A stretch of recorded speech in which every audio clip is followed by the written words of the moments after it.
C'est un secret pour personne, Alfa Romeo ne va pas très bien, les ventes sont assez basses franchement, plus bas même parfois que l'Ancia au niveau européen, ce qui est assez fort parce que l'Ancia n'est vendu qu'en Italie.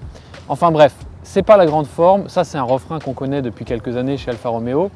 Mais sauf que désormais, Alfa Romeo fait partie de Stellantis et donc il y a un grand plan de relance et ça commence par cette voiture, le Tonale, donc un SUV compact premium qui vise notamment les BMW X2, Audi Q3 et Mercedes GLA et donc avec un style, vous le voyez, très Alfa Romeo, très affirmé, avec des petites touches rétro et surtout beaucoup de choses sportives, surtout sur notre finition de notre modèle d'essai qui est la plus élevée pour l'instant, nommée Veloce. Alors en dessous de cette carrosserie que beaucoup trouvent assez séduisante, on a un moteur hybride de 160 chevaux avec un 1,5 litre 4 cylindres à l'avant et une petite batterie entre les sièges. Un hybride rechargeable arrivera plus tard dans l'année. On passe donc à l'essai de cet Alfa Romeo Tonale, très attendu.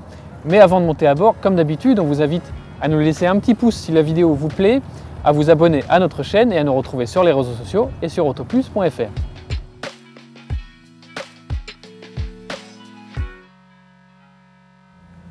Alors à bord de cet Alfa Romeo Tonale, on va le dire tout de suite, visuellement on a quelque chose d'assez sympa, d'assez joli, avec pas mal de touches qui rappellent l'histoire d'Alfa Romeo et notamment les compteurs. Donc ici un bloc numérique de 12,3 pouces, mais dont la forme rappelle quand même les compteurs anciens de l'histoire de la marque.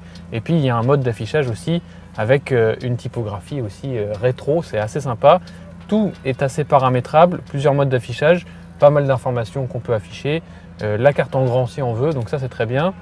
Pareil, l'écran central qui fait un peu plus de 10 pouces, lui aussi très réactif, très paramétrable. On a Android Auto sans fil sur cette version haut de gamme, donc ça c'est très bien. Ce qui est un petit peu moins bien, on va le dire tout de suite, c'est le niveau de finition, les matériaux, l'assemblage. Quand on est une voiture qui ouvertement fait concurrence à quelqu'un comme un BMW X2, un Audi Q3 ou encore une Mercedes GLA, eh bien certaines choses sont clairement pas au niveau. C'est le cas notamment de cette console centrale qui est en plastique très creux, pas très qualitatif, encore une fois assez joli à l'œil mais pas au toucher. Sur le dessus de la planche de bord en revanche, ça c'est assez bien fait, c'est moussé, un simili-cuir assez sympa. Mais voilà, quelques endroits qui posent un petit peu problème. Et d'un point de vue de l'ergonomie, pas grand chose à redire, on est assis un petit peu haut, mais il y a encore toutes les commandes de clim directement accessibles, ça c'est pratique. Les modes de conduite avec la suspension pilotée, on en reparlera quand on sera au volant. Et puis donc pas mal de boutons bien accessibles, ça c'est assez réussi. Un dernier point noir avant de passer à l'arrière, c'est la rétrovision qui est quand même vraiment bouchée par une lunette arrière qui est assez étroite et par les appuis-têtes des sièges qui prennent toute la place quasiment.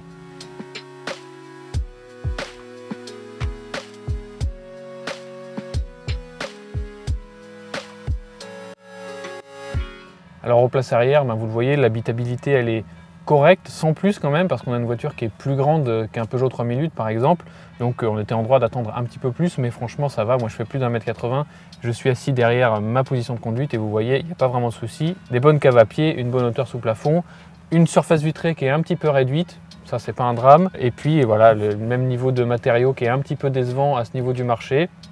En revanche, un bon point pour la place centrale qui est vraiment assez large. Oui, il y a un petit tunnel de transmission, mais franchement, pour des trajets assez courts, ça se passe très bien.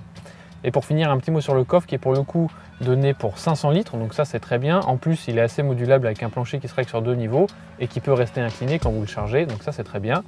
Il sera en revanche un petit peu plus petit sur les versions hybrides rechargeables qui arriveront plus tard dans l'année. Bon, vous l'avez compris, il y a du très bien et du un petit peu moins bien à l'intérieur de cet Alfa Romeo Tonale, mais Alfa Romeo nous assure surtout que cette voiture est la plus dynamique et la plus sympa à conduire de son segment. C'est ce qu'on va voir tout de suite à son volant.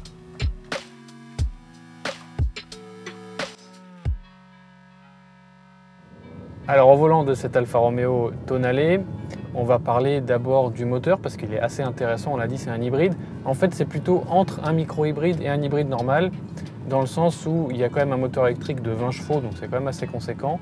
Mais il sert surtout dans les manœuvres à basse vitesse, on peut rouler en mode 100% électrique quand on se gare ou quand on démarre d'un stop par exemple.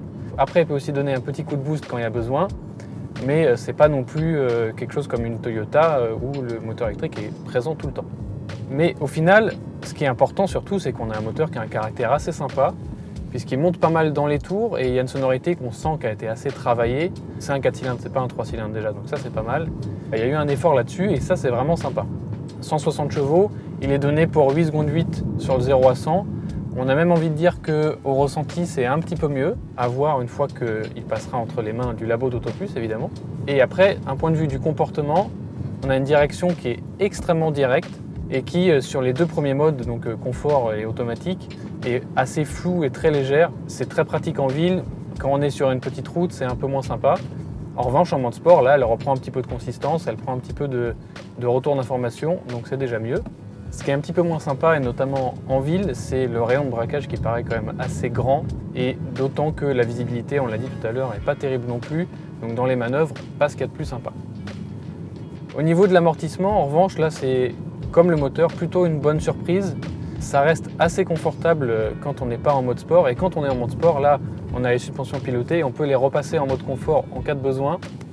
Ce qui fait que comme aujourd'hui, si on a vraiment des petites routes pas forcément très bien entretenues, eh bien on a quand même droit au comportement et à la réponse du moteur du mode sport, mais quelque chose d'assez confortable, assez vivable et surtout assez efficace. Parce que donc avec cette direction très directe, on peut rentrer assez fort dans les virages. Il y a un train avant qui suit vraiment sans rechigner, ça c'est bien agréable. Après aujourd'hui, il s'agit surtout d'une vraie découverte, une première découverte de cette Alfa Romeo Tonale. On n'a pas pu évidemment rouler sur des routes plus proches de chez nous, plus proches de la France, vraiment de la toute petite route de montagne. Donc le vrai comportement, les vrais chiffres de consommation aussi, pour l'instant il est donné à 6,3 litres au 100 km, ça attendra tout ça un essai ultérieur avec les mesures du labo d'Autoplus. Mais ce qu'on peut dire en conclusion, c'est que ce Tonale c'est une vraie Alfa Romeo parce que c'est une voiture qui est malgré tout assez attachante. On a évidemment un design, on vous laissera juge, mais qui est assez évocateur. L'intérieur c'est pareil, une belle ambiance, un comportement assez sportif, un moteur assez sympa aussi. Mais à côté de ça, il y a quand même pas mal de défauts. On l'a dit, de la visibilité, le rayon de braquage, la finition qui est parfois pas terrible. La position de conduite n'est pas parfaite non plus, on est assis un petit peu haut. Du très bon, du un peu moins bon.